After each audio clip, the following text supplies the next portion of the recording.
প্রথমে সবাই দেখুন, এটা কিন্তু ইন্ডিয়ান ধ্বজ। হ্যাঁ, আর কতজন পা দিয়ে গেল আজকের দিন। মানে এই জন্যই বলি কি, ভালো করে না ইজ্জত যদি না করতে পারেন তো বেজ্জাত করিয়েন না। যারাই হয়তো কাঠিতে করে নিয়ে গেছিলেন, ফেলে চলে গেছিলেন। আর এই যে এই দিকটা দিয়ে লাঠিটা ঢুকিয়ে ভালো করে পিন আপ করে দেবেন বা দড়ি দিয়ে বেঁধে দেবেন, তবে উড়ে পড়বেন না। হ্যাঁ, সবাই দেশের ধ্বজের ইজ্জত করুন। আর দয়া করে এই যে দেখুন, এটা ছেঁড়া। হ্যাঁ, এটা কিন্তু সেলাই থাকে এরকমভাবে, যাতে এটা উপরে থাকে আর এটা নিচে না থাকে। তো নিশ্চয়ই এর ঠিক মতো ইজ্জত হয়নি বলেই কিন্তু বেইজ্জত হলো।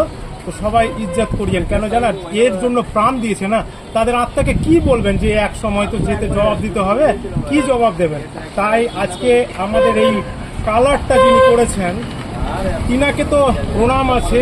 হ্যাঁ, তিনি কোনো চাকরি টাকরিও পাননি, সরকার থেকে কিছুই সেরকম পাননি।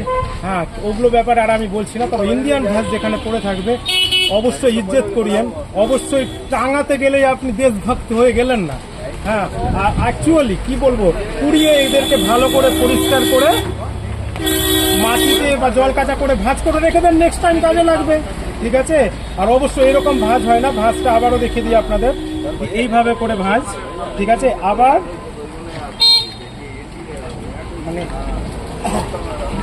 এই উল্টোটা মানে এইভাবে করে। হ্যাঁ, আর নিচে ফুল দিয়ে এটা উপরে থাকে, এটা ফুল দিয়ে গুটিয়ে ভালো করে এমনভাবে উড়াবেন কি আবার যাতে উপরে গেরুয়াটা থাকে, নিচে সবুজটা থাকে। সবাই ইজ্জত করবেন। ভারত মাতা কি জয়, জয় হিন্দ। আর কি বলবো।